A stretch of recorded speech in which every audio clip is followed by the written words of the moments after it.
Wani abu ne ka taɓa yi a TikTok wanda kai nadama a kan shi? Akwai wani ƙalubale da na fuskanta wanda abun ya ji da dai ba wai karo na farko da na fuskanci irin wannan ba, amma dai abin ya ɓata min rai. Wani bawan Allah ne ya mun text ɗinka ne, ina jin daɗin abubuwanka, ina son ka ara min matarka, zan baka miliyan 3. Har yana mun tutiya da cewar shi yana da kambun baka, in ya fiye kallon matata za ta iya kamuwa da jinya, don haka kawai in haƙura in bashi ita.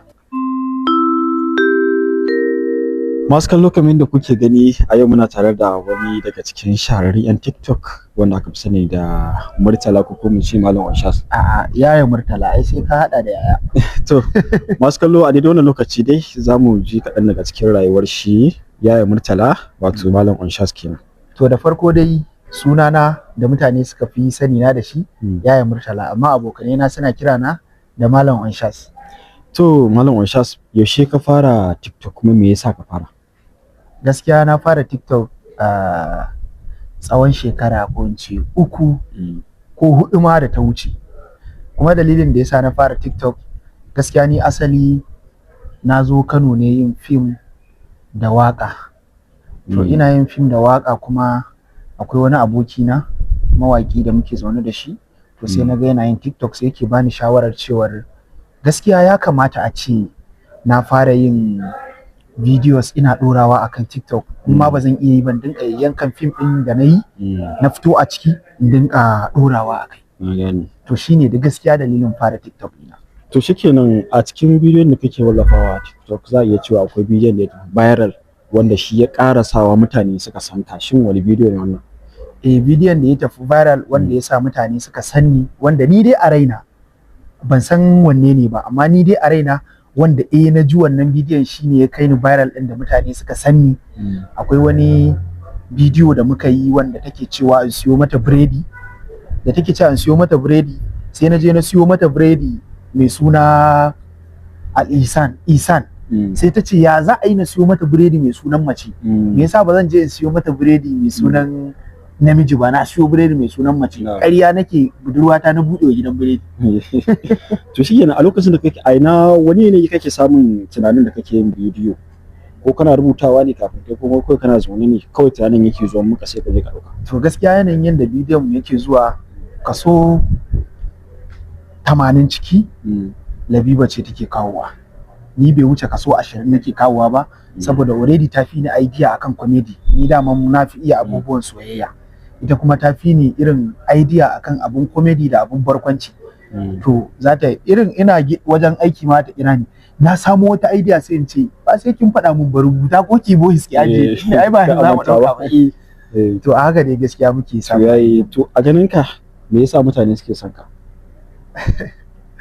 To dalilin da zai sa mutane su so ni, ba ni da dalilin da zan ce ga dalilin da yasa mutane suke so na, domin soyayyar al'umma Allah ne yake baka ita, Allah ne yake sa son ka a cikin zukatan mutane.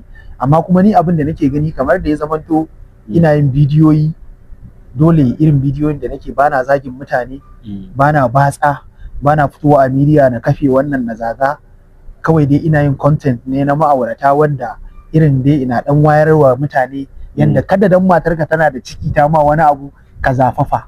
Mace mai ciki tana saurin samun hawan jini da sauran cututtuka, wanda duk abin da ta ma ka lallaba ta, saboda wannan nauyin da yake jikinta. Dan haka kawai matarka ta yi ciki zai zama kawai duk duniya ba take jin haushi sama da kai, za ta wayi gari ta jibe shi, ya zo ya dora mun wannan lodin, amma shi har wani yawo yake, har wani zuwa yake na waya da yan mata. To shin wani irin kalubale kake fuskanta ta bangaren suka ko kuma tsangwama daga wajen mutane, ko kuma matsaloli akan bidiyon da kake yi? To kalubale ana fuskantar su gaskiya sosai, dan ko a satin nan akwai wani kalubale da na fuskanta wanda abun ya ji da dai ba wai karo na farko da na fuskanci irin wannan ba, amma dai abin ya bata min rai. Wani bawan Allah ne ya mun text, wanda zan ma iya baka voice din ma in kana so. Wani bawan Allah ne ya mun voice, assalamu alaikum yaya Murtala, ya kake, fatan kana lafiya, ni fans ɗinka ne, ina jin daɗin abubuwanka, ina son ka ara min matarka, zan baka miliyan 3. Kuma serious da gaske yake, yana mun maganganu da gaske, irin in ma wasa nake in turo account number na zai sha mamaki. To irin wannan abin yana bani mamaki, shin wai mutane, har yana mun tutiya da cewar shi yana da kambun baka, in ya fiye kallon matata za ta iya kamuwa da jinya, don haka kawai in haƙura in bashi ita. Kuma shi 100% yana da gaske. sai daga baya dai naga abin nashi kamar reni ne, sai na je na nuna mai ni fa ba jahili bane, dan kaga ina yin bidiyo da matata ba wai hakan yana nufin ni ba ni da tarbiyya ko ban yi karatu ba ko ban san abin da nake ba, kawai wannan is a matter of time, lokaci ne ka haka kuma zamani ne kuma sana'a na dauki abin. Sai na je na gaya mai kambun bakan da yake takama da shi addini ya zo da shi har alkur'ani akwai sa magana akan kambun baka. Kambun baka gaskiya ne amma ba zai taba kama mutum ba har sai da ikon Allah, dan ka ce kawai Allah ya sa wani ya mutu, kawai dan kana da baki mai kyau sai ya mutu, Allah bai ga damar ɗaukar ransa a lokacin ba. Na dai mai bayani daga ƙarshe ya gane fa ni ba jahili bane, sai ya zo ya rinka bani haƙuri dan Allah in yi haƙuri kaza kaza ba zai ƙara ba, ya ji ba daɗi abin da ya yi. To tambaya ta ƙarshe, wani abu ne ka taɓa yi a TikTok wanda kai nadama akan shi? Abin da na taɓa yi a TikTok wanda ne nadama akan shi?